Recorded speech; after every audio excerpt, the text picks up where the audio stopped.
Je m'appelle Hervé Charles, je suis photographe vidéaste, artiste plasticien. Donc je travaille la photographie, la vidéo, l'installation à partir d'images que je réalise moi-même dans des espaces naturels.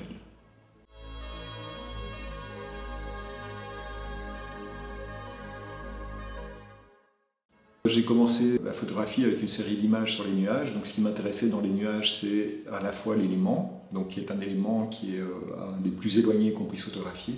C'est aussi un élément qui fait partie de l'histoire de la photographie. Donc le nuage a été photographié comme élément seul parce qu'il était irreprésentable pour des raisons techniques. Ensuite, il y a eu une évolution avec la série d'équivalence de Stiglitz qui sont considérées comme les premières images abstraites de la photographie étant jusque-là considérée comme une représentation du réel. Et donc, quand je suis sorti de l'école, je me suis dit qu'est-ce que je peux apporter moi aussi dans l'histoire de la photographie, de manière un petit peu ambitieuse en photographiant des nuages. Ma première réaction, ça a été d'aller au plus près de l'élément.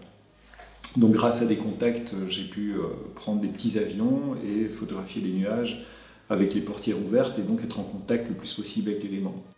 Ça, c'était vraiment une première série qui me tenait à cœur sur la question de la difficulté de représenter aussi un élément qui est en transformation perpétuelle, qui est impalpable, à travers lequel on peut passer, et ce genre de choses.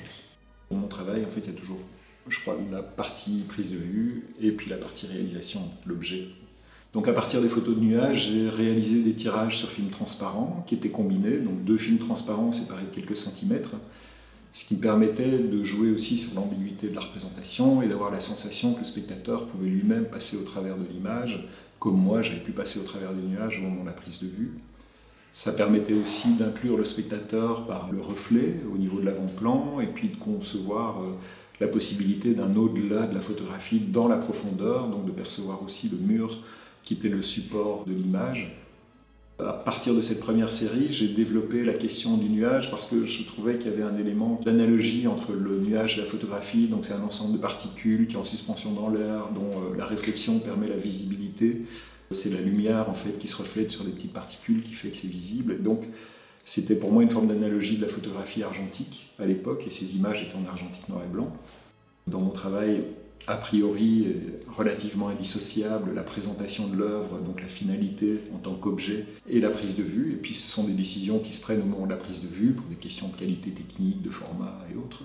Donc ce rapport d'indissociabilité, pour moi, est important, et je l'ai développé aussi dans une nouvelle forme, qui est la forme du tondo, qui pour certaines personnes pouvait rappeler le hublot de l'avion, mais qui pour moi était une manière d'avoir une image toujours transparente, posée sur le mur, sans cadre, et donc qui est plutôt centripète en fait, et qui s'engage vers des espaces au-delà d'une image qui est circonscrite dans un cadre de manière assez forte.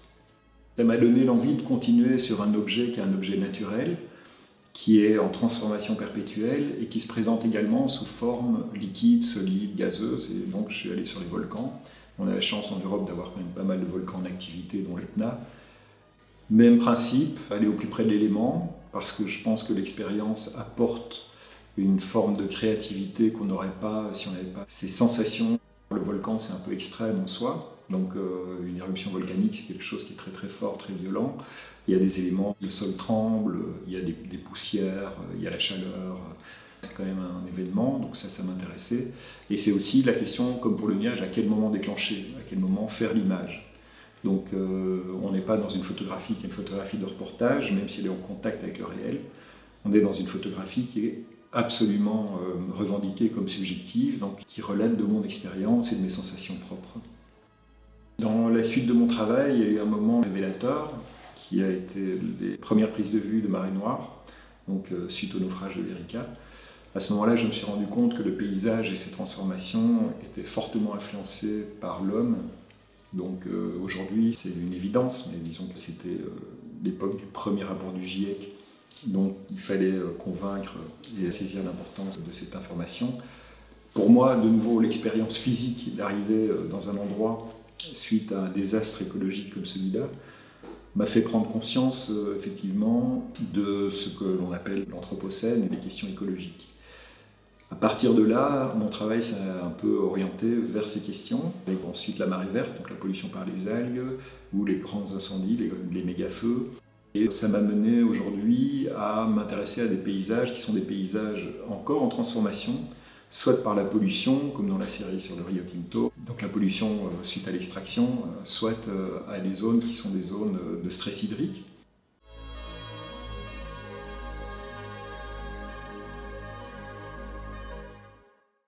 Pour réaliser ces images, alors il y a une question qui est la question évidente, qui est celle du terrain. Donc quand on va sur un volcan en activité, il y a des conditions de prise de vue qui sont très particulières, parce qu'il y a des changements de température qui sont brusques, donc il y a de la condensation pour le matériel, il y a énormément de poussière, et puis ce sont des terrains qui sont difficiles d'accès. Pour moi, il était absolument nécessaire d'avoir un appareil qui soit fiable, qui permettait aussi de travailler sur des grands formats, quelque chose de solide, mais avec un inconvénient, c'est que c'est très lourd. Donc pour rejoindre des espaces comme ça, c'est une complexité qui, à mon sens, heureusement, a disparu aujourd'hui. Je n'ai pas du tout de nostalgie par rapport à ça. Et pour la finalisation des images, pour travailler avec des films transparents et pour y additionner la couleur, j'ai dû détourner une technique qui était plutôt une technique de l'ordre de la publicité, donc travailler sur des grands formats, avec un laboratoire qui est un laboratoire assez connu qui s'appelle Grieger à Düsseldorf et qui a développé différentes techniques et de soutien aux artistes dans le courant de l'école de Düsseldorf. Pour moi, il y a la performance à la fois effectivement de l'opérateur, donc le fait de se rendre sur place et donc d'éprouver la photographie à travers l'événement qui s'y produit, même si le caractère événementiel n'était pas nécessairement ce que je recherchais. Par exemple, pour une série qui est arrivée quelques années après sur les incendies de forêt, j'ai commencé par le post-incendie. Donc j'étais là au moment de l'incendie, mais je ne voulais pas nécessairement que les flammes apparaissent. Mais donc il y a cette première épreuve, et puis comme le spectateur aussi devient actif. Si je reviens sur la question de l'image-objet avec les photographies de nuages et donc deux films transparents qui sont séparés d'une certaine distance et eux-mêmes séparés du mur, en fonction de l'éclairage, en fonction de l'angle de vue du spectateur, en fonction du déplacement du spectateur, il y a des superpositions d'images qui sont différentes. J'espère que le spectateur va avoir une forme d'expérimentation supplémentaire par le fait de se déplacer face à ces images. Et là aussi, j'aborde un peu des choses qui sont récurrentes dans mon travail et que j'espère sont perceptibles aussi aujourd'hui avec la photogrammétrie, la 3D, les environnements immersifs.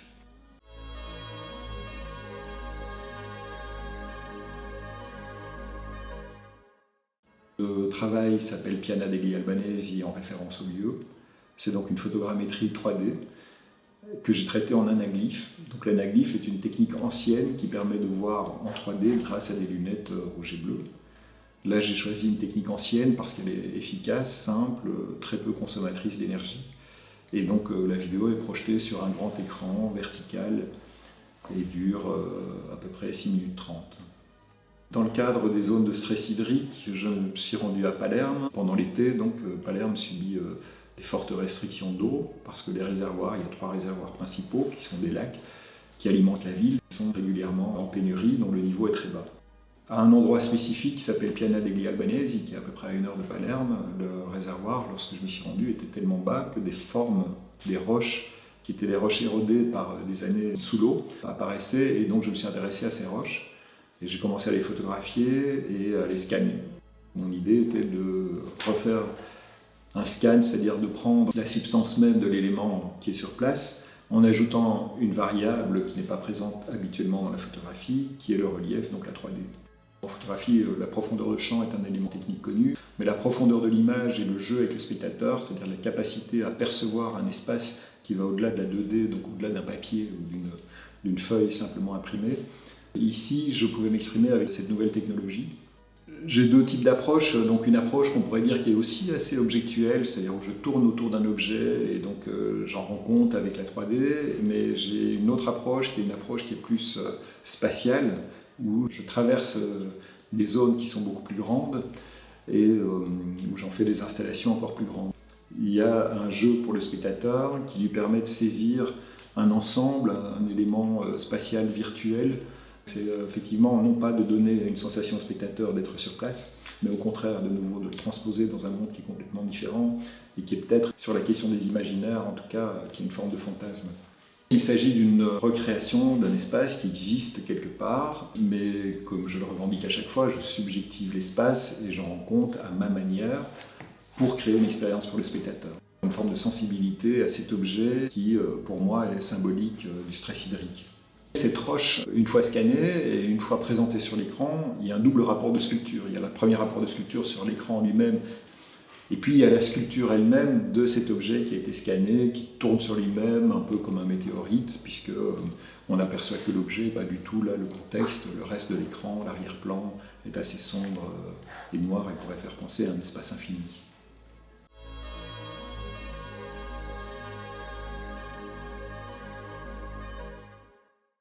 Aujourd'hui, mon intention est de continuer à explorer ces techniques et les nouvelles techniques parce que je pense que cette évolution permet aussi, au même titre que l'évolution en quelque sorte du paysage et des circonstances, permet aussi d'augmenter le rapport à la sensibilité et à la créativité. Une évolution qui est pour moi une chance et une opportunité.